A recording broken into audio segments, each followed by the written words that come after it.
Picture this. You're 8 months pregnant, glowing, exhausted, standing in a ballroom, surrounded by 47 women at your baby shower. Pink decorations, a tower of cupcakes, your mother-in-law smiling at you from across the room. Then the doorbell rings. A stranger in a cheap suit hands you an envelope. You sign for it. You open it. And your entire world shatters. Divorce papers, filed yesterday, by your husband, while you were getting your nails done for this exact moment.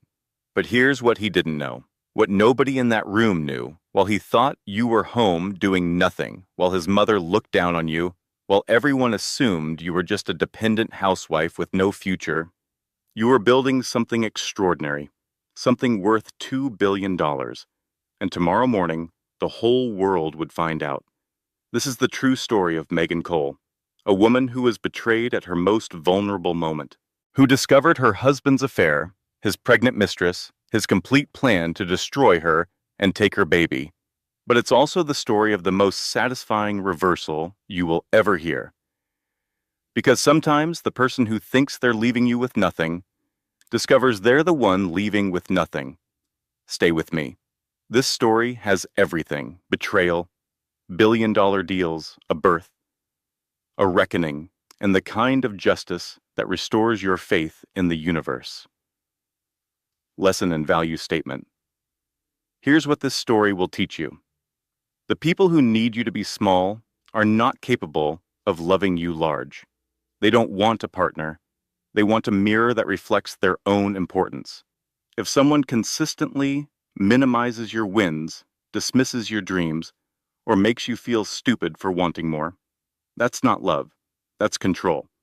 This story is for everyone who has ever been underestimated.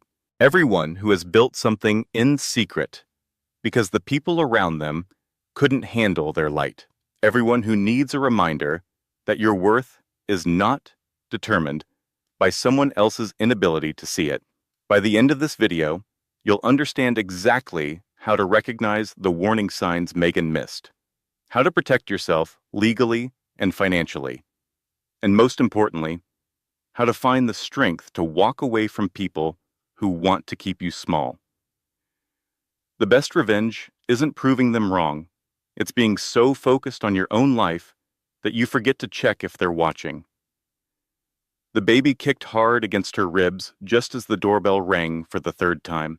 Megan Cole pressed her hand against her rounded belly, trying to soothe the movement from inside.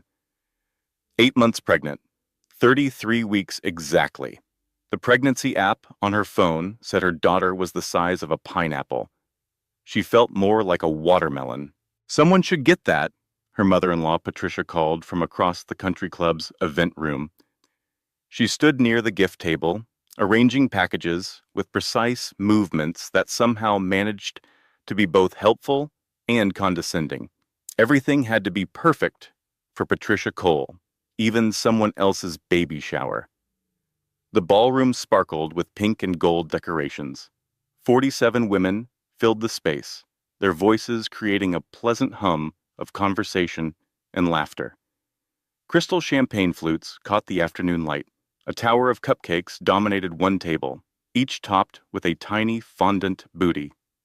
Jessica Morgan had organized everything while Megan was buried in work. Work that nobody here knew about. "I'll get it," Jessica said, appearing at Megan's elbow. Her best friend since college looked worried. Jessica always looked worried lately, but today her concern seemed sharper somehow. The doorbell rang again, more insistent this time.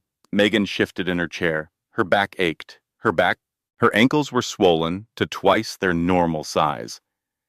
She wore a blush-colored maternity dress that cost more than it should have because Patricia insisted on the Westchester Country Club.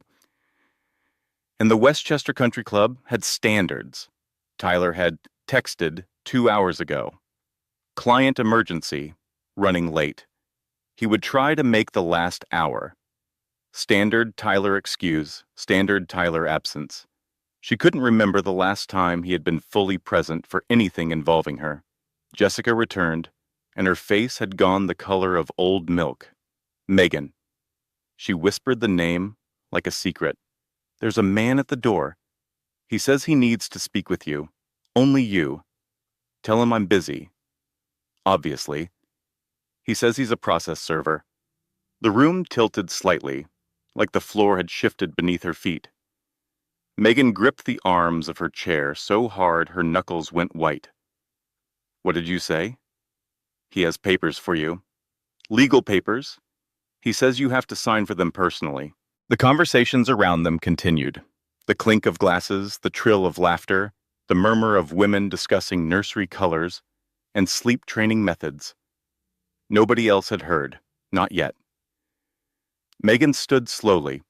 Her body protested every movement these days, her center of gravity so altered by pregnancy that even walking felt like an act of faith. She moved toward the entrance, aware of eyes following her progress. Patricia's eyes, especially, tracking her with an expression Megan couldn't quite read. The man at the door wore a cheap navy suit and carried a leather folder. He looked uncomfortable, like he knew exactly what kind of bomb he was about to detonate. Rebecca Ann Cole? Megan flinched at the use of her full legal name. Yes, that's me. I need you to sign here, please. He held out a clipboard with a form attached. She took it with shaking hands, signed her name in a scrawl that barely resembled her usual signature. He handed her a thick manila envelope. Have a good day, ma'am. He turned and walked away quickly, disappearing down the country club's manicured path. Probably had other lives to ruin today. Megan stood in the doorway, holding the envelope. Heavy paper, official weight. The return address was a law firm she didn't recognize. Something cold settled in her stomach, a premonition that felt almost physical. She knew what it was before she opened it. Some part of her had known for months, maybe years, had felt it in Tyler's increasing distance, his late nights, his sudden interest in working out and buying new clothes, had felt it in the way he looked at his phone instead of her face. Behind her, the party had gone quiet. 47 women pretending not to stare while doing exactly that.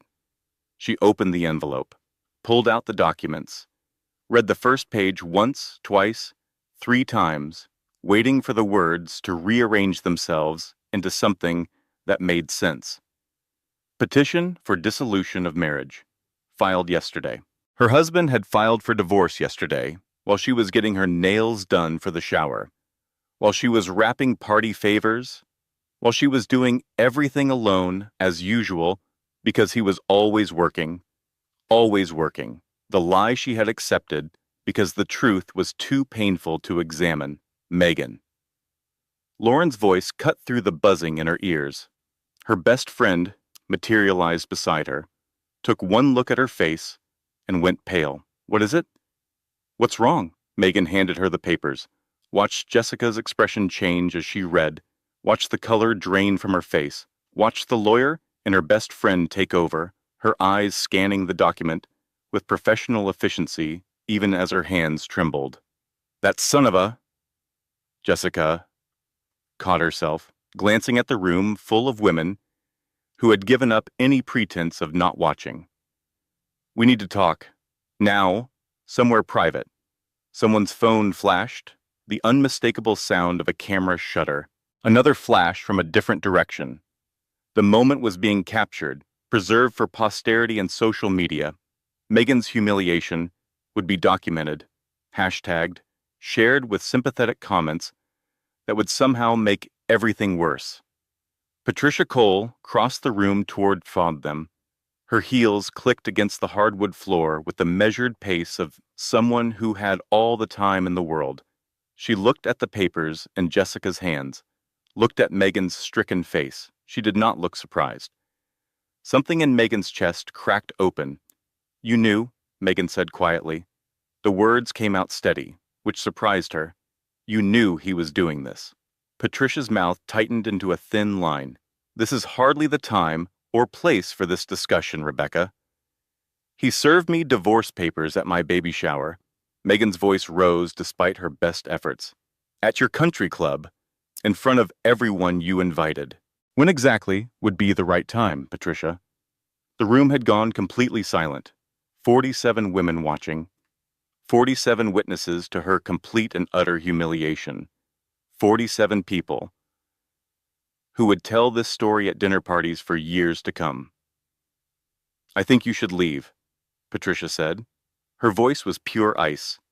"You're clearly overwrought. The stress can't be good for the baby.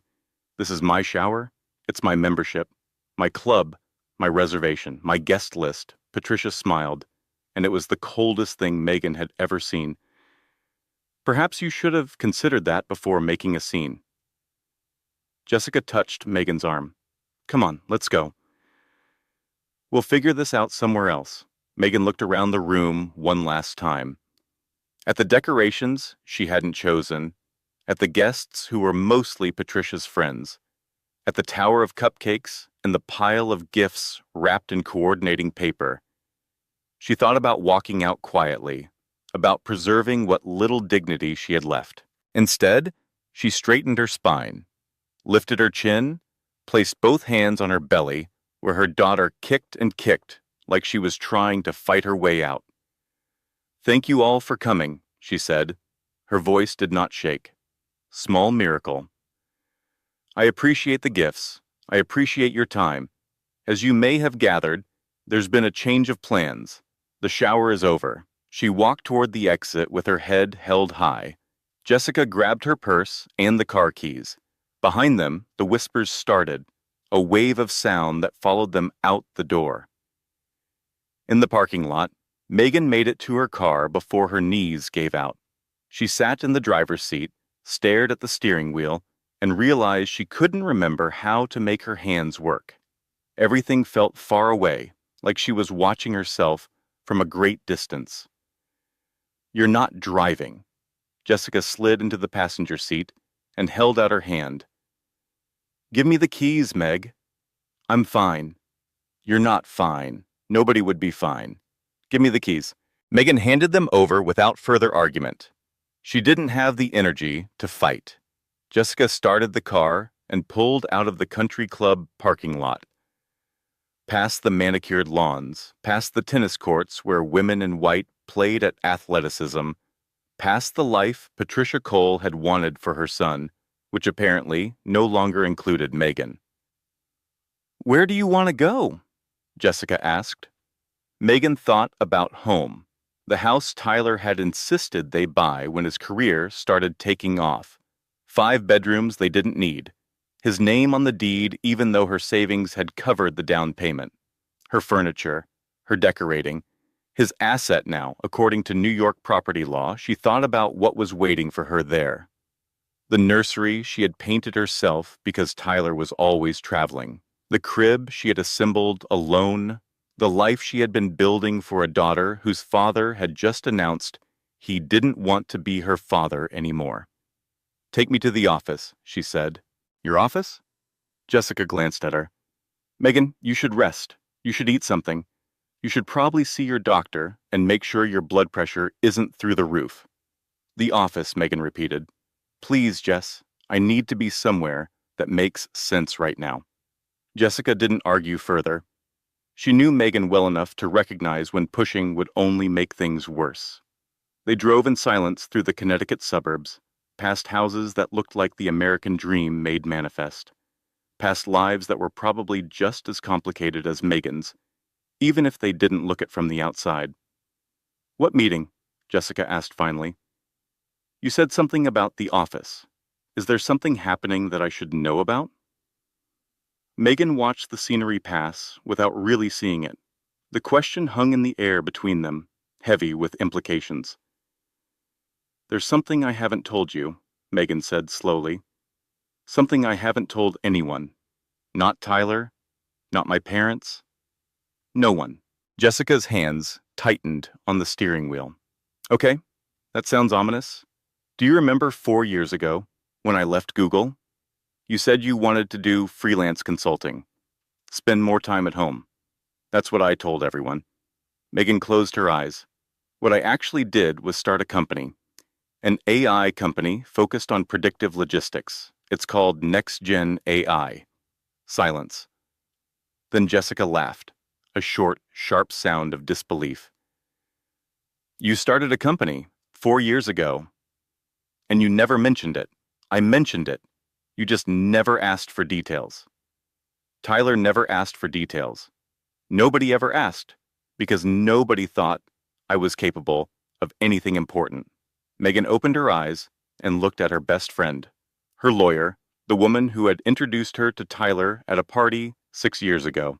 Tomorrow morning, Megan said, I'm signing papers that will sell my company for $2.2 billion. My personal share, after taxes and payouts, will be $891 million. Jessica pulled the car to the side of the road, put it in park, turned to stare at Megan with an expression of complete and utter shock. I'm sorry, she said. I think I just hallucinated. Did you say billion? With a B? Billion with a B. And Tyler doesn't know? Tyler thinks I do freelance consulting from home for pocket money. He thinks I'm financially dependent on him. He filed for divorce, thinking he was leaving me with nothing. Jessica started laughing. Not funny laughter, the kind that comes when reality is too absurd to process normally, when the universe delivers a punchline so perfect, it defies belief.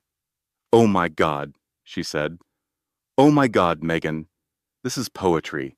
This is actual poetry.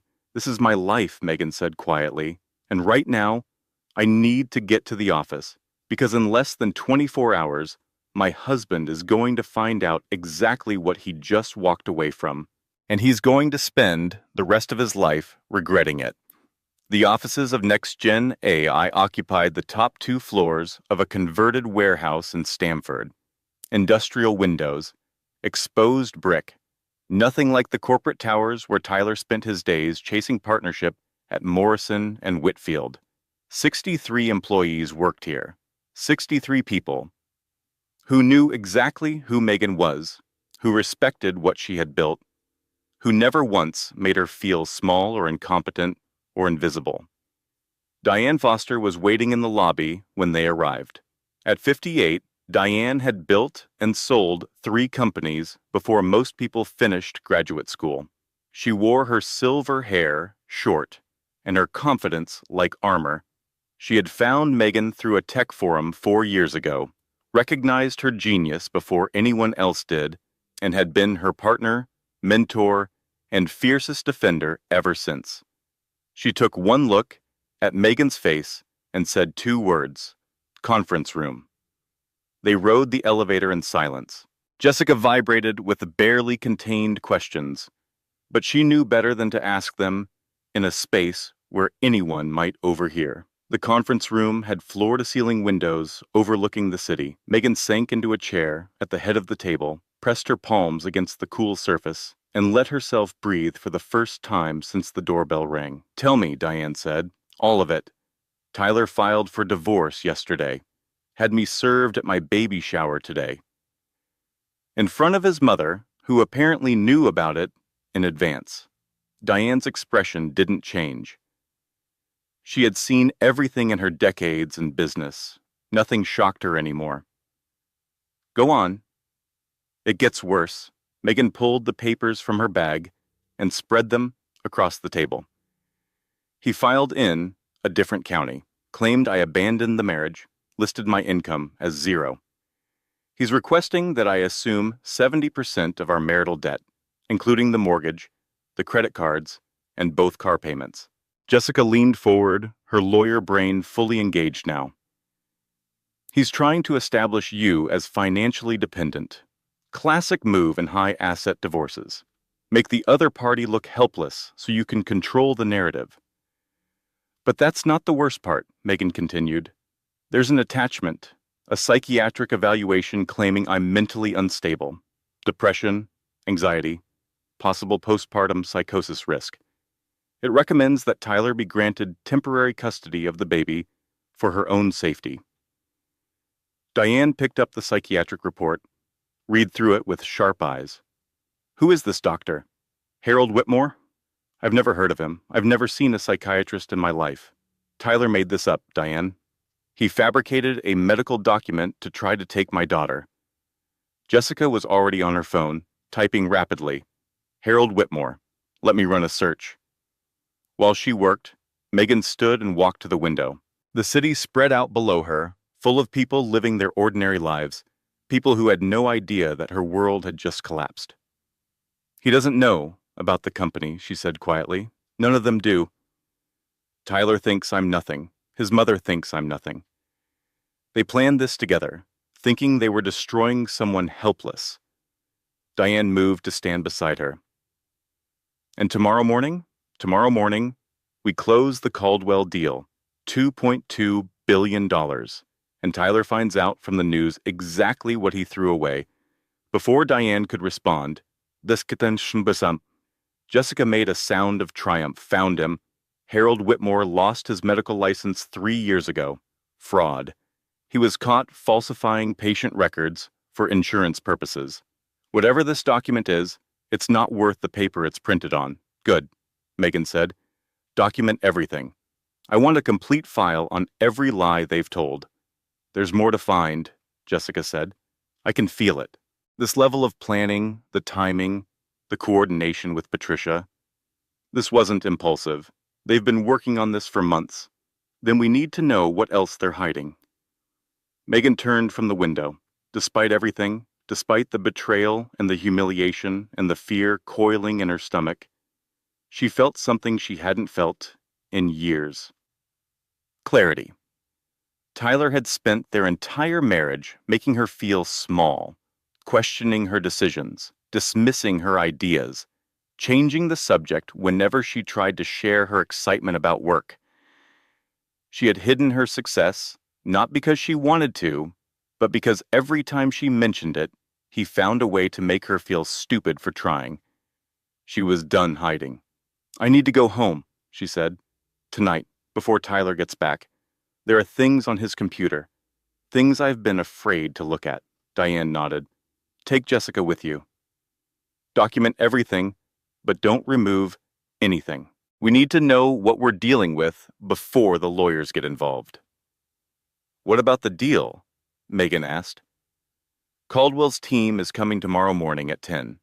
The deal goes forward as planned. You've worked 4 years for this, Megan.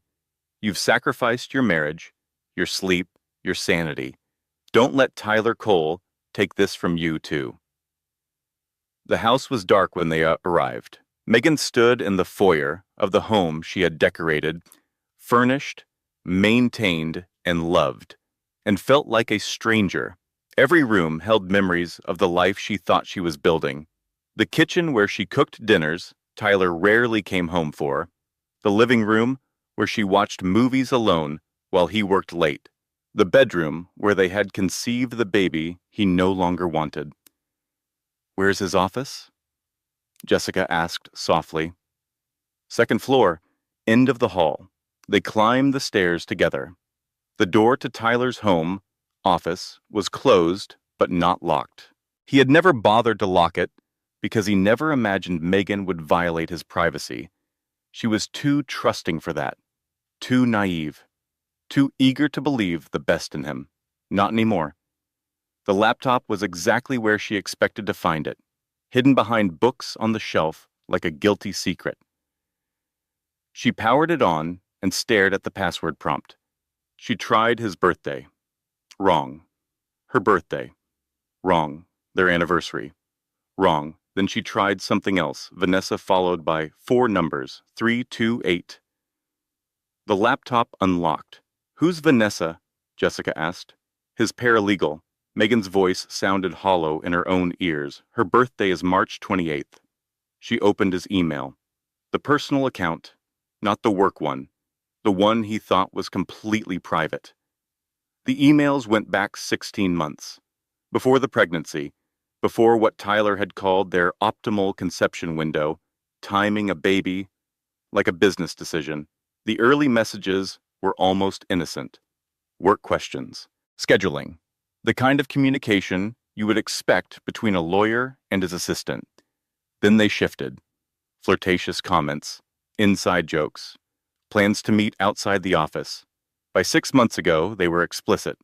Hotel names, room numbers. Descriptions of things Megan couldn't bring herself to read completely.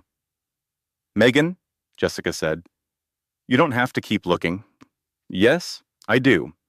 She scrolled to the most recent messages, found a thread labeled Exit Strategy, opened it.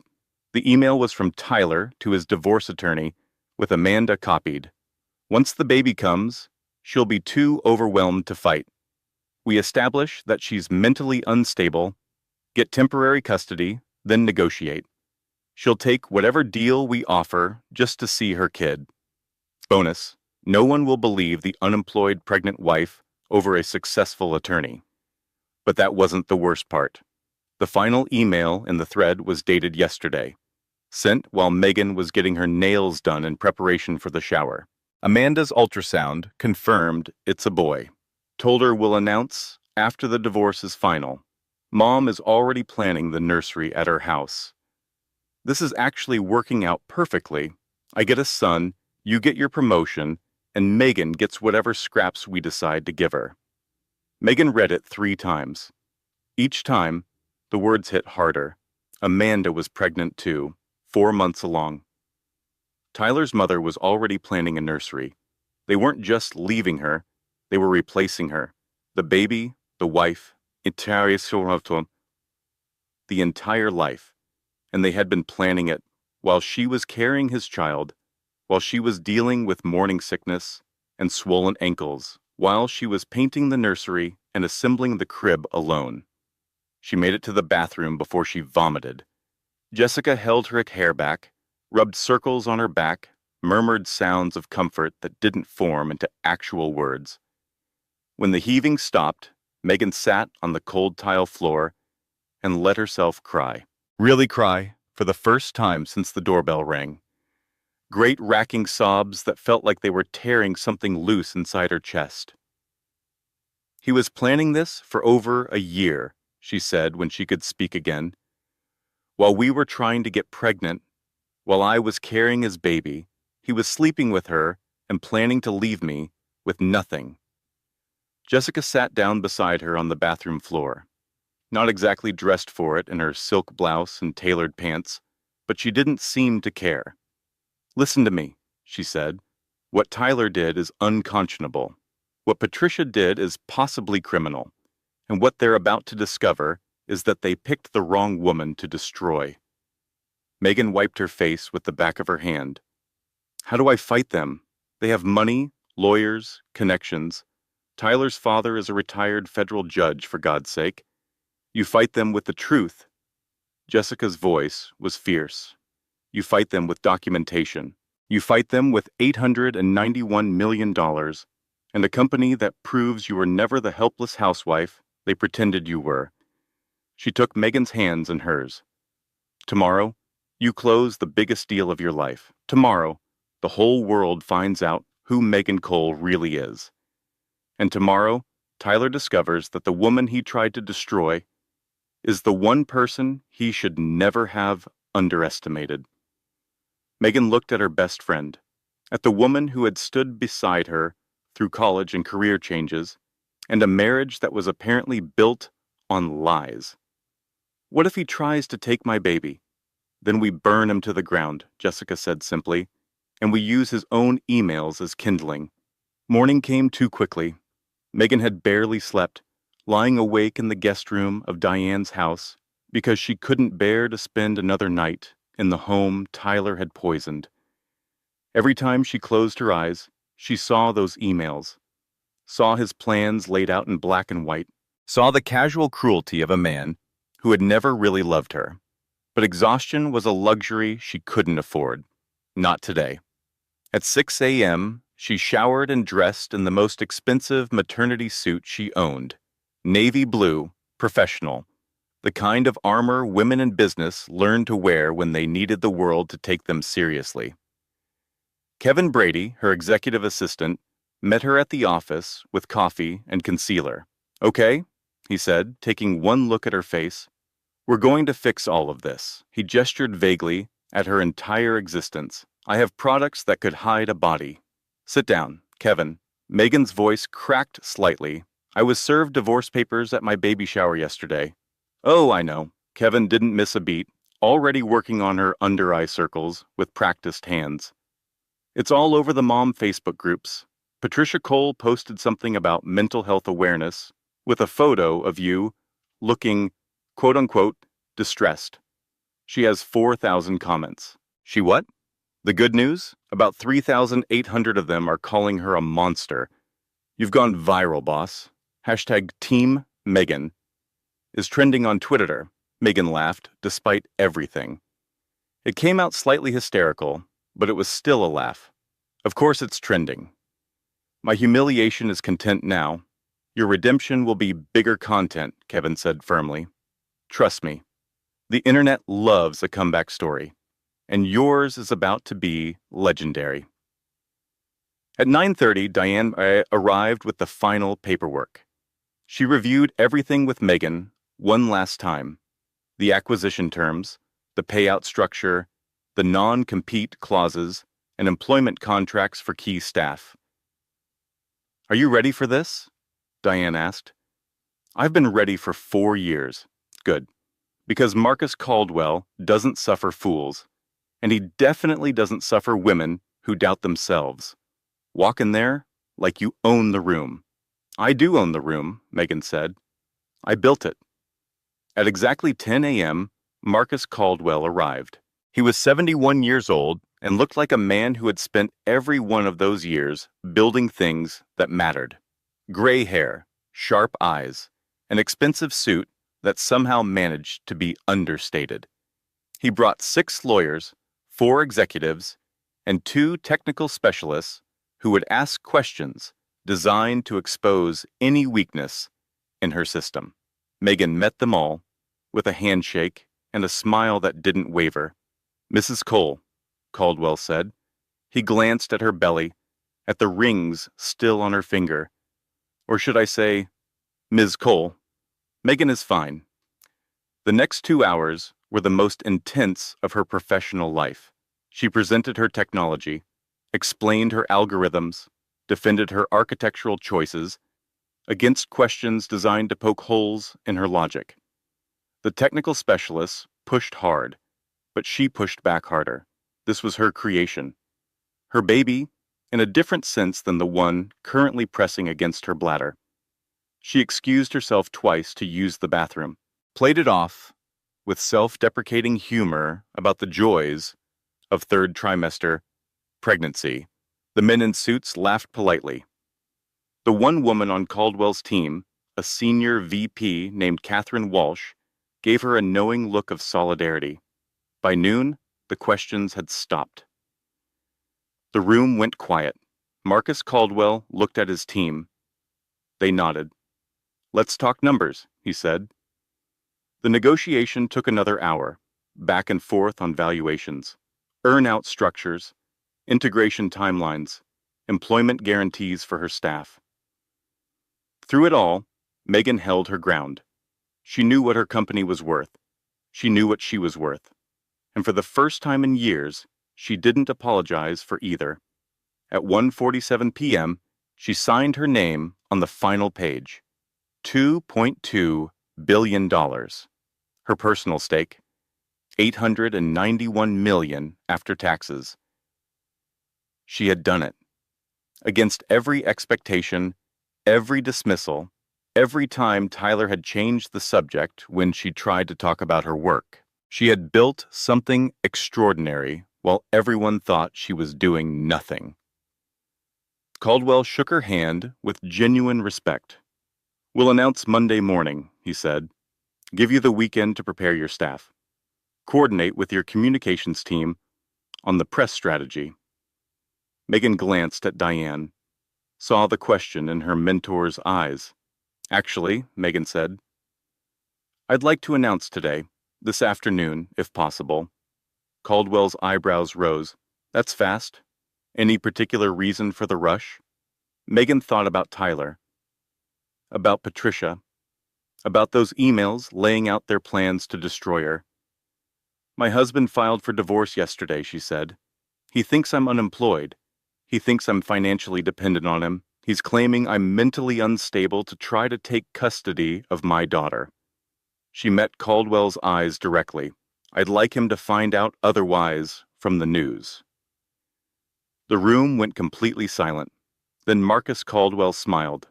Not a polite business smile. A real one that reached his eyes and crinkled the corners. I like you, he said. I liked you before. I like you even more now. 2 p.m. announcement. We'll make it work. The press release went out at 2:03 p.m. on a Thursday afternoon. Randolph Industries acquires NextGen AI for $2.2 billion. Female-founded logistics startup revolutionizes supply chain technology. The story included quotes from industry analysts, technical specifications, revenue projections, and a photo of Megan and Caldwell shaking hands, her belly visible beneath her professional suit, her face showing nothing but confidence. Kevin monitored social media from his desk, calling out updates every few minutes. TechCrunch picked it up. Bloomberg is running it. Wall Street Journal just posted. Twitter is going absolutely insane. Megan sat in her office with her feet up, doctor's orders after the stress of the past 24 hours. Her blood pressure was higher than it should be. Rest was not optional. At 3:17 p.m., her phone rang. Tyler's name on the screen. She let it ring 3 times, 4. Took a deep breath, answered. Rebecca. His voice was strange, tight. Not angry exactly, but something close to it. What the hell is this? What am I seeing? You'll have to be more specific, Tyler. I'm seeing a lot of things today. Mostly congratulations. This news story. This company. NextGen. Is this some kind of joke?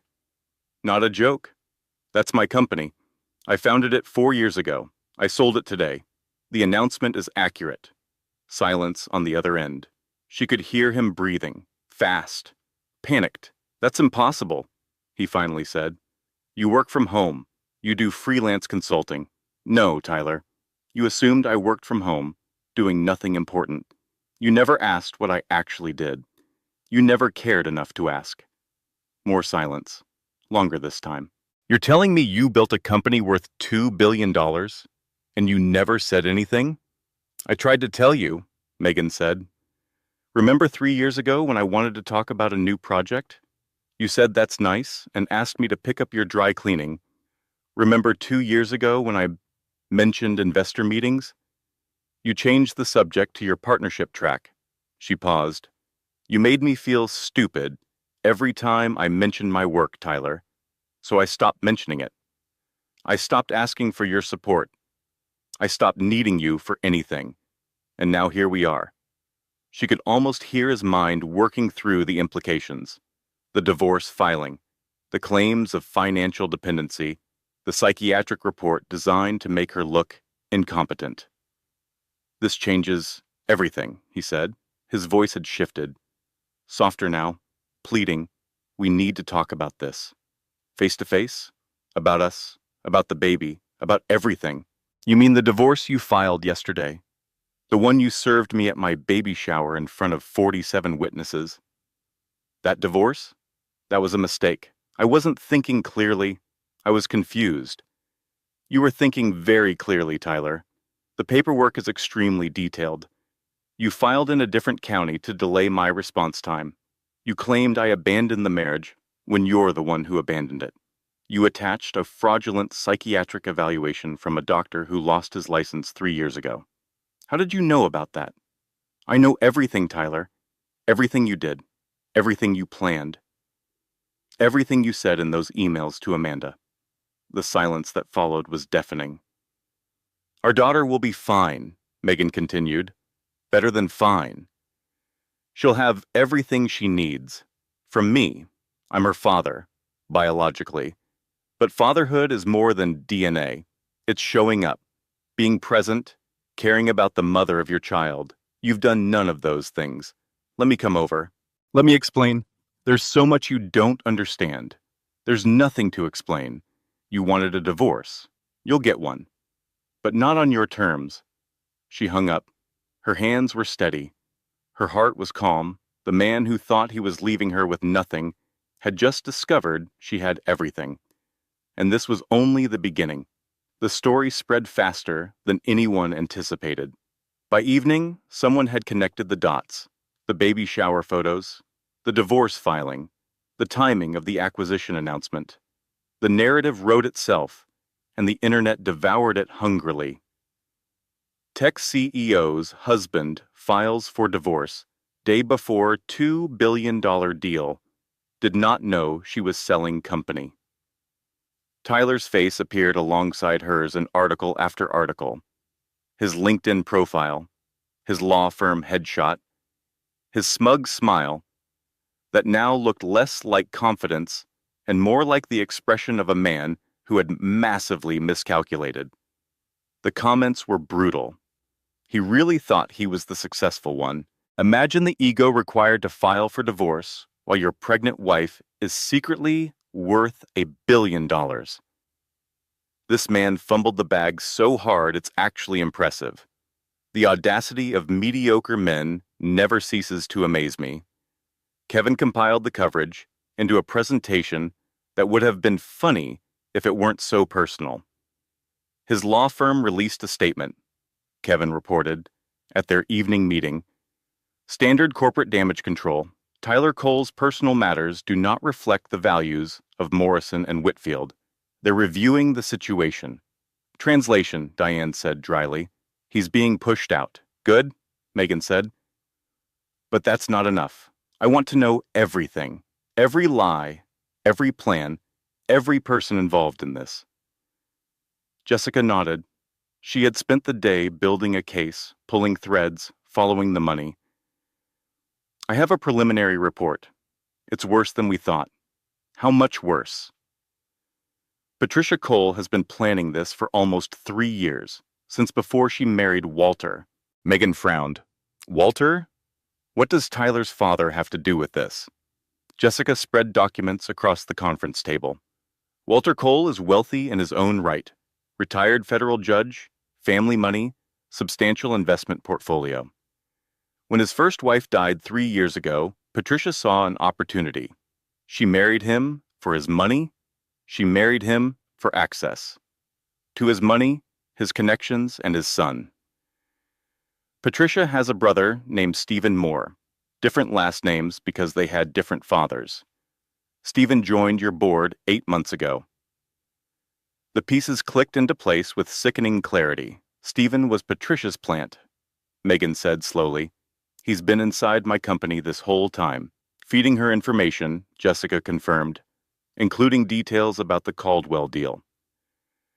Patricia knew you were about to become very wealthy. That's why the timing was so precise. File for divorce. Before the deal closes, establish Tyler as the primary earner, claim you're unstable, then fight for half of everything during the settlement. They were going to steal my company. They were going to try. Diane's voice was ice. They underestimated the speed of your announcement. By going public today instead of Monday, you changed the narrative. Now Tyler looks like a fool instead of a victim, but that's not all. Jessica pulled out another document. Amanda Ross isn't just Tyler's mistress. She's also 4 months pregnant. The room went silent. Megan felt the information land like a physical blow. She had known about the affair. She had read the emails. But hearing it confirmed, knowing there was another baby, another family Tyler had been building while she carried his child. He got her pregnant while I was pregnant, she said. Her voice came out steady, which surprised her. While I was dealing with morning sickness and painting the nursery and doing everything alone. Yes, Jessica said softly. I'm sorry, Meg. What else? There's a custody strategy in Tyler's files. The plan was to establish you as mentally unfit, get temporary custody of your baby, and place her with Amanda. Patricia would help raise her. You would get supervised visitation at best. They wanted to take my daughter and give her to his mistress. They wanted to erase you completely. Megan stood, walked to the window, looked out at the city lights spreading below, ordinary people, living ordinary lives, while her world burned and reformed into something new. Then we don't just fight them, she said. We destroy them. Legally, financially, publicly. I want every lie exposed, every conspirator named. I want the world to see exactly what kind of people they are. That's going to be a war, Diane warned. Tyler has resources. Patricia has connections. This won't be quick or clean. Good. Megan turned to face them. I didn't build a billion-dollar company by backing down from hard fights. And I'm not going to start now. The first strike came the next morning. Megan took a risk. She called Walter Cole, Tyler's father, and asked him to meet. He agreed immediately. His voice on the phone sounded old, tired. Different from the commanding presence she remembered from family gatherings. They met at a quiet cafe in Greenwich. Neutral territory. No witnesses except Jessica, who waited in the car with her phone recording through a legal app. Walter looked like he had aged 10 years overnight. The retired federal judge, known for his sharp mind and sharper rulings, sat across from Megan with hands that trembled slightly as he lifted his coffee cup. I saw the news, he said, about your company. Everyone saw the news. I also saw the divorce filing. Tyler brought it to me 3 days ago, asked me to review it. He said you were becoming irrational, that he was worried about the baby. And you believed him? Walter's eyes met hers. I believed what my wife told me. Patricia said you had been acting erratically, that you needed help, that Tyler was trying to protect his child. Megan reached into her bag, pulled out a folder, slid it across the table. I need to show you something, she said. This is going to be painful, and I'm sorry for that, but you deserve to know the truth. Walter opened the folder.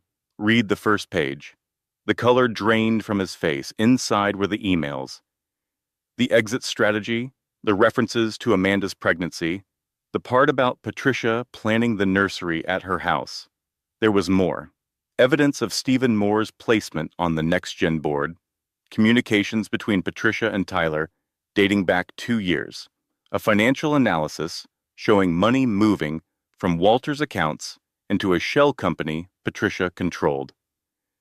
She's been stealing from you, Megan said quietly, for at least 18 months. The amounts are small enough that you wouldn't notice in your regular statements, but it adds up. Almost $200,000. Walter read in silence. His hands shook harder with each page. I knew my son was weak, he said finally. I didn't know he was cruel. I'm not asking you to choose sides, Megan said. I'm asking you to see the truth, to understand that Patricia used you to get to me, that she's been planning this for years. Walter stopped, swallowed hard. She told me you were unstable, that Tyler was scared for the baby, that he needed my support. Do you believe her now? Long pause.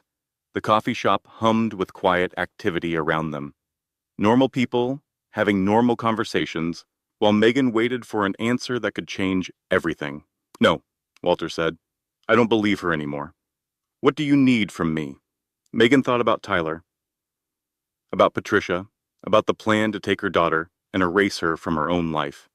I need an ally, she said. Someone inside who can help me understand their next move before they make it. You want me to spy on my own wife? I want you to decide what kind of man you are, Megan said. The kind who protects people who deserve it, or the kind who looks away while innocent people get hurt. Walter Cole stared at her for a long moment. Then he nodded slowly. Tell me what you need. The first week after the announcement was chaos managed by capable hands. Jessica filed motions to block Tyler's divorce claims. Diane handled press inquiries with practiced deflection. Kevin managed the social media narrative, turning Megan's story into a symbol of female empowerment that resonated far beyond the tech industry.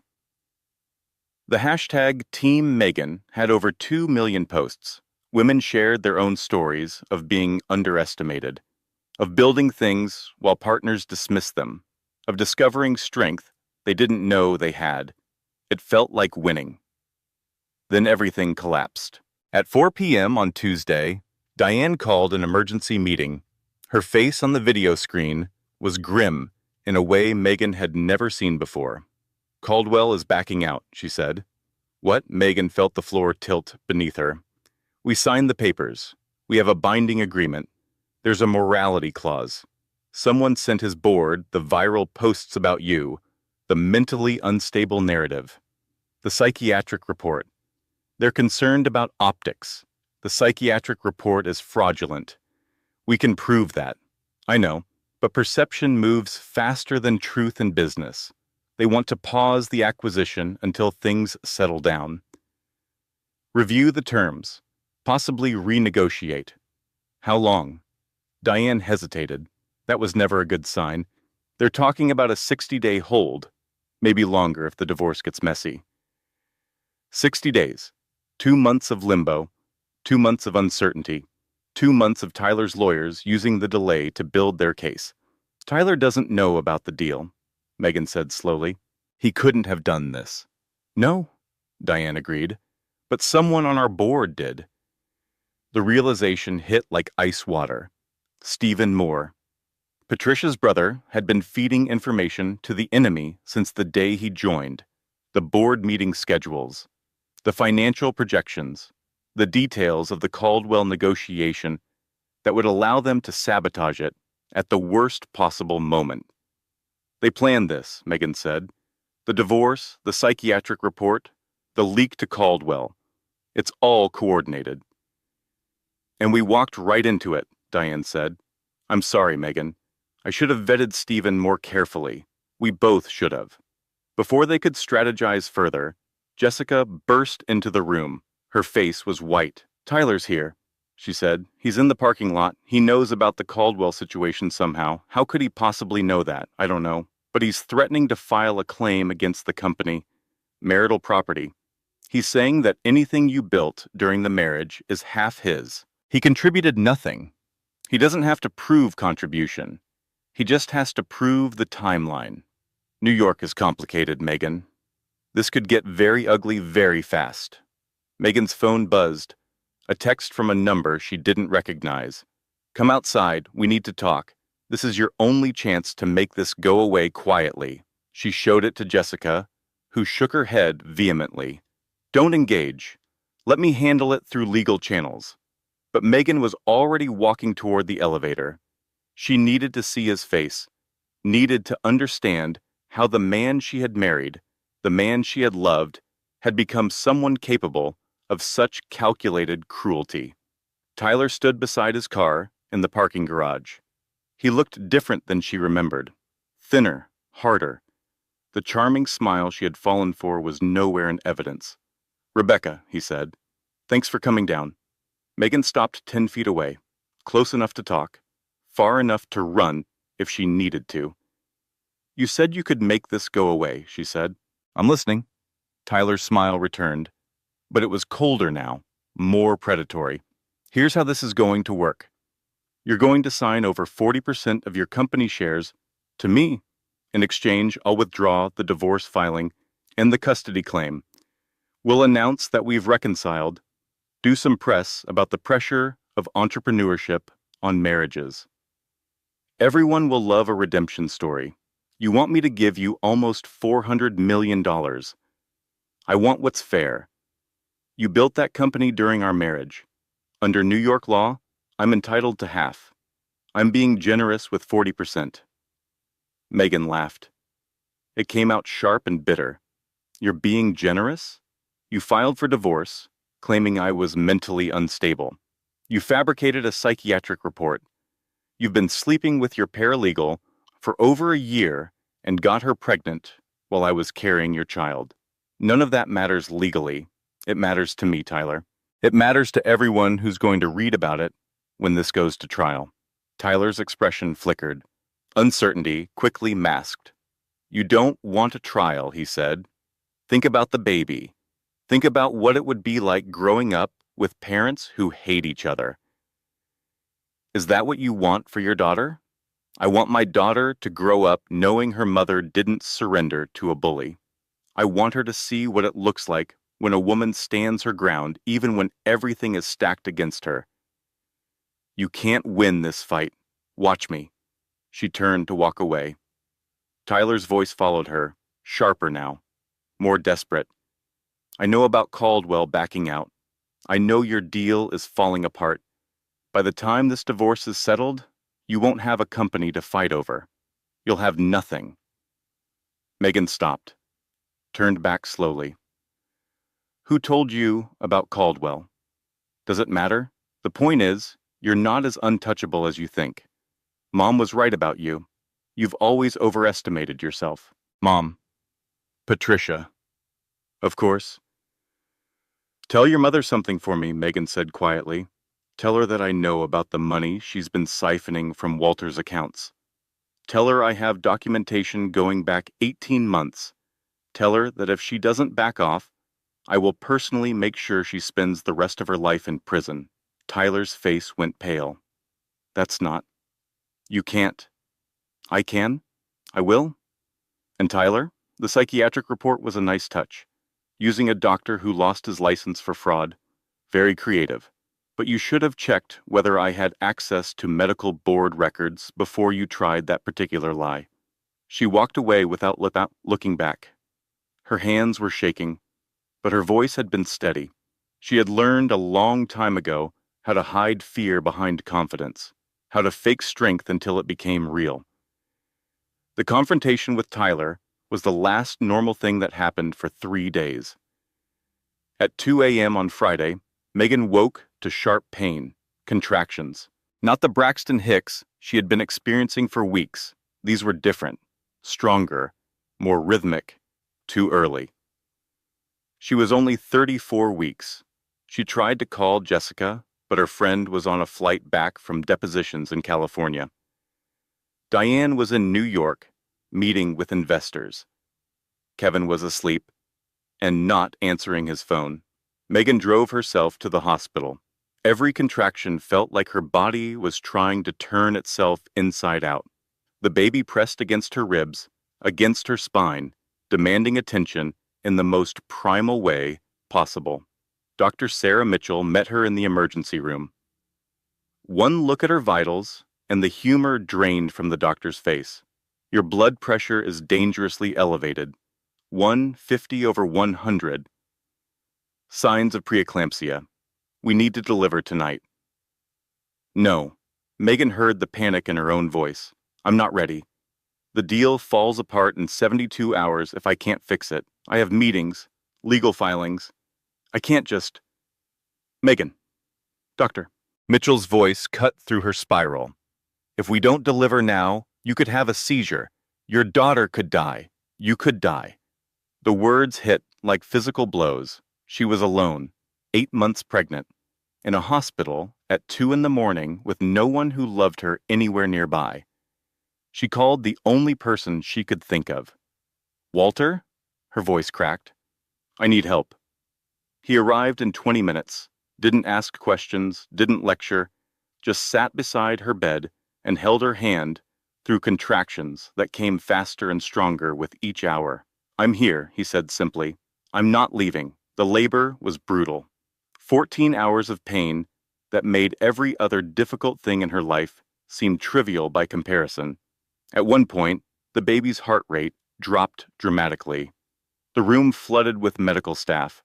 Someone mentioned emergency cesarean. Megan screamed, not from pain, though there was plenty of that, from terror, from the overwhelming fear that she was about to lose the one thing that mattered more than money or revenge or vindication. At 5:33 p.m. on Friday, Emma Cole was born. 6 pounds, 1 ounce. Tiny but healthy, pink and screaming and absolutely perfect. They placed her on Megan's chest, skin to skin. The baby stopped crying immediately, opened her eyes, and looked at her mother with an expression that seemed far too knowing for a newborn. Hello, Emma. Megan whispered. I'm your mom. Walter cut the cord at her request. His hands shook. His eyes were wet. She's beautiful, he said. She looks like you. Good. But the joy lasted only hours. 3 hours after giving birth, Megan's phone buzzed with an email notification from the NextGen board. Due to ongoing litigation and concerns about company stability, the board has voted to remove Megan Cole as CEO, effective immediately. Stephen Moore will serve as interim CEO until the Caldwell acquisition is resolved. They had taken her company while she was in labor. The board Stephen Moore now controlled, the company she had built with 4 years of 18-hour days. The deal that was supposed to change everything, gone, all of it. In a single vote, while she was bringing her daughter into the world, Megan lay in her hospital bed. Emma slept in the bassinet beside her. The monitor beeped steadily in the background, and for the first time since the baby shower, she cried. The hospital room was quiet except for Emma's soft breathing and the steady beep of monitors.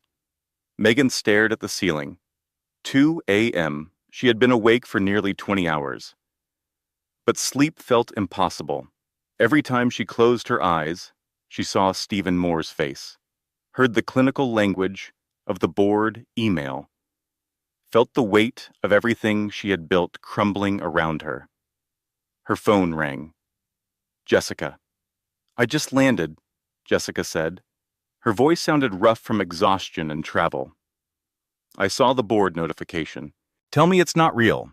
It's real. They voted 6-3. Stephen had been building alliances for months. Can we fight it? Challenge the vote? Maybe. Probably. But it will take time. Time we don't have with Caldwell pulling back. There has to be something. Megan looked at Emma, sleeping in the bassinet. So small. So perfect. So completely unaware that her mother's world was falling apart. Jess, I just had a baby. I'm being sued by my husband.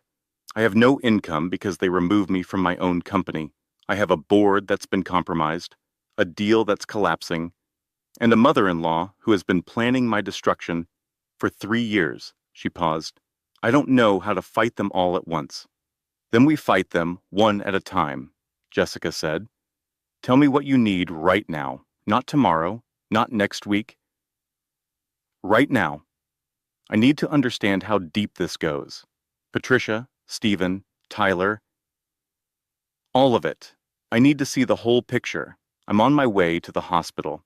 I'll bring everything I have. Jessica arrived an hour later with coffee, documents, and the determined expression of someone who had declared war. They spread papers across Megan's hospital bed while Emma slept and the night shift nurses came and went. The picture that emerged was worse than Megan had imagined. Patricia Cole had married Walter specifically to get access to his family's connections. Her brother Stephen had been a business failure, bouncing between companies, leaving a trail of lawsuits and questionable dealings. When he joined the NextGen board, Patricia saw an opportunity to finally set him up with something successful. But they hadn't counted on Megan being successful herself. When Patricia realized how valuable NextGen actually was, the plan changed. Instead of just supporting Tyler's career, they would take Megan's company entirely. The divorce, the psychiatric evaluation, the custody threat, all designed to destabilize her, to make her look incompetent, to create grounds for removing her from her own board. And it almost worked. What about Caldwell? Megan asked. Is there any way to salvage the deal? I talked to Diane, Jessica said carefully. She's been on the phone with Marcus Caldwell all day. He's sympathetic, but his board is spooked. They need reassurance that the company is stable, that the leadership drama won't follow them through the acquisition. Leadership drama. That's what they're calling it. Corporate speak for mess they don't want to touch. Megan closed her eyes. The exhaustion was overwhelming now. pressing down on her like a physical weight. "I can't do this," she whispered. "I can't fight them. I have nothing left." "You have Emma." Jessica's voice was gentle, but firm. "You have me. You have Diane. You have Walter, for whatever that's worth." "They took my company, Jess. The thing I built for 4 years, they just took it. Then we take it back. How?" "I just had a baby. I'm recovering from a medical emergency. I can barely sit up, without my blood pressure spiking." Jessica sat on the edge of the bed, took Megan's hand in hers. "Listen to me," she said. "What they did was illegal. The board vote was compromised by a member with undisclosed conflicts of interest. The psychiatric report was fraudulent. The timing of the custody filing was designed to interfere with a business transaction. Any one of these things would be grounds for legal action. Together, they're grounds for criminal prosecution. Criminal prosecution takes years. But the threat of criminal prosecution works in days," Jessica said. "We're not going to out-lawyer them, Megan. We're going to out-strategy them. Hit them where they're weakest before they realize we're fighting back." "Where are they weakest?" Jessica smiled. It wasn't a kind smile. "Patricia's brother Stephen has a history of financial fraud. Small-scale stuff mostly, but enough to establish a pattern. If we can prove he acted in coordination with Patricia to manipulate NextGen's board, that's conspiracy. Wire fraud. Possibly RICO violations if we can tie it to the money she's been moving from Walter's accounts. And Tyler? Tyler used a fraudulent medical document in court filings. That's perjury. It's grounds for disbarment. His entire career ends the moment we present that evidence. What about Patricia herself?" "Patricia is the weakest link of all," Jessica said, "because she made one critical mistake." "What mistake?" "She married Walter Cole, a retired federal judge with 40 years of contacts in the legal system, a man who trusted her, who believed her when she said Megan was dangerous, a man who is currently sitting in his study, reading through every document I've sent him, preparing to destroy his own wife to protect his granddaughter. Walter knows? Walter knows everything, and he's furious." Megan looked at her daughter, sleeping peacefully. So innocent, so unaware of the storms raging around her tiny life. "What do we do first?" "We let them think they've won," Jessica said. "We stay quiet for a few days. Let Stephen get comfortable in his new CEO position. Let Patricia celebrate her victory. Let Tyler believe he's about to take half of everything. And then we burn it all down." 3 days passed, 3 days of silence, 3 days of letting the enemy believe they had succeeded, 3 days of Megan recovering her